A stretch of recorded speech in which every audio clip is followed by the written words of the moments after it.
we're going to spend the majority of the service today just interviewing a few people who are involved in causes that we at Metro are passionate about, that we love, that are doing a load of good in our city. But first of all, I just wanted to give a bit of background to why this all matters. And obviously, with all in the context of the fact that it is December. It is officially Christmas time. We are ploughing headfirst into Metro carols and Christmas. And for me, something that Christmas always makes me think about this time of year is actually in December, you have to make loads of decisions. What I mean by that, go with me on this. For example, what do I get my mum for Christmas? That's not a rhetorical question. What do I get my mum for Christmas? Seriously. There's only so many scarves and lush bath bombs that women can have. What do we do for Christmas? Whose family do we go to? Do we have Yorkshire puddings with our Christmas dinner? Personally, I don't think so. But I've been told I'm wrong. I've been told mostly by people from Yorkshire that I'm very wrong. All these questions we have. Who do I ask to come to Metro carols? Obviously, the answer is everyone you've ever met. But Christmas time, in this run-up, as we kind of plough headfirst towards Christmas, is a time when we have to make lots of decisions. And I just want to take a moment and pause before we get into the busyness of it all to ask a question of what are the consequences of the decisions that we make.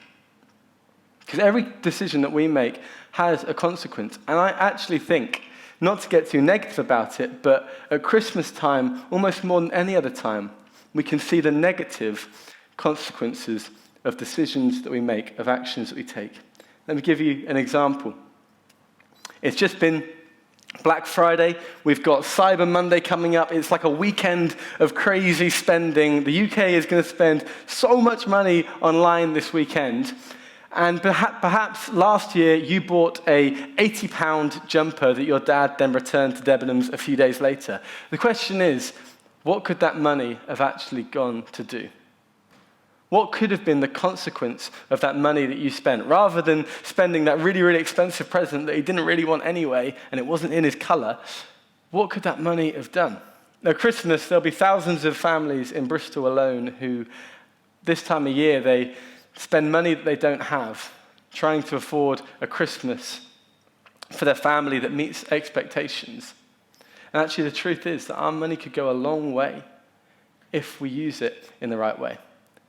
Another thing to think about at Christmas, decisions we make, actions, is for the environment.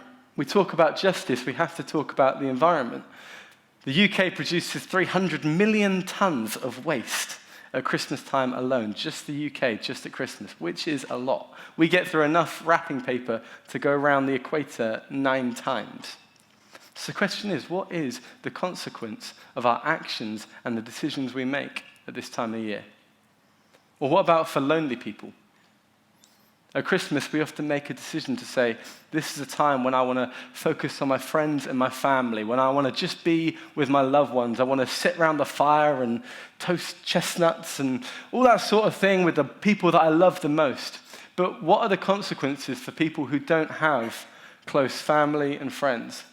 Actually, the people we're going to hear from tonight work with lots of people who will be in that situation, where Christmas is a really hard time of year because everybody else is choosing to be with family and friends, and they don't have that.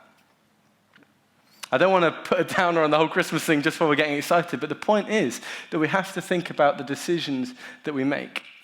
And the reason I think it's a really good time to talk about it, where Christmas is the perfect time to talk about this stuff, is because I think at the heart of the Christmas story, at the heart of the Nativity story, is the fact that the God that we're singing about tonight is a God who made a decision to be with the poor, the vulnerable, the lonely.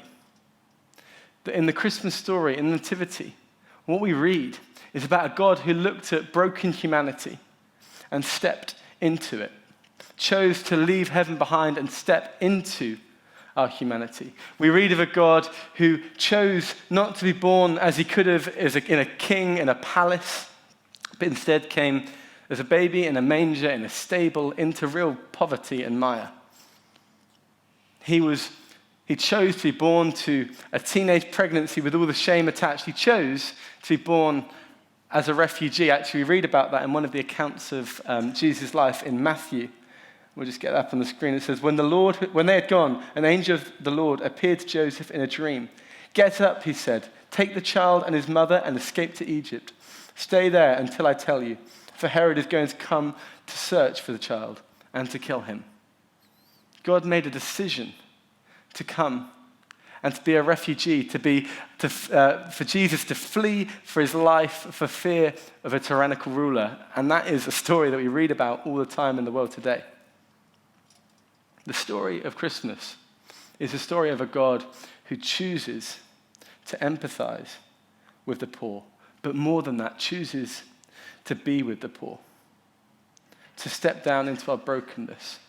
And actually we see that throughout Jesus' entire life, over and over again. He makes decisions to be with the lonely, the vulnerable, the marginalized. He eats with the prostitutes.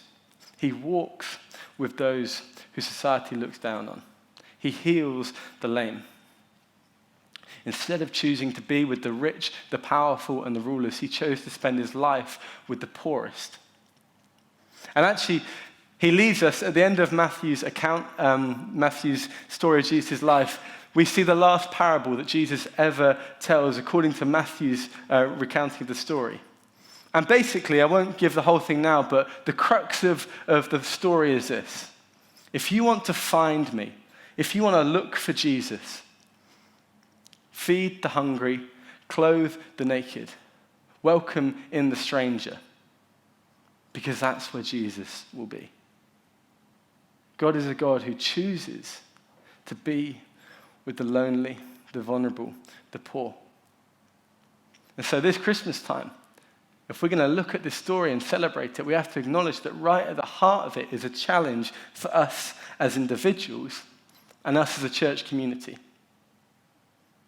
Are we going to be people who choose to put at the center of the decisions we make the poor, the vulnerable, the marginalized? As a church community, we have a decision to make whether we're going to be people who say that we serve the city or whether we actually serve the city. And so that's why tonight we want to listen to some of the stories and hear from some causes that we're involved in the city, because it's really important to us that we catch a bit of that for ourselves, that we catch some of that heart of what it would look like for us to make decisions this Christmas and beyond that don't just dream of a right Christmas, but actually start to put that into action. And so in a while, we're going to hear from some guys from Beloved. But first, I want to give a big Metro welcome for Ali George from the Wild Goose and Crisis Centre Ministries. Give her a big round of applause. There we go. I'll have that.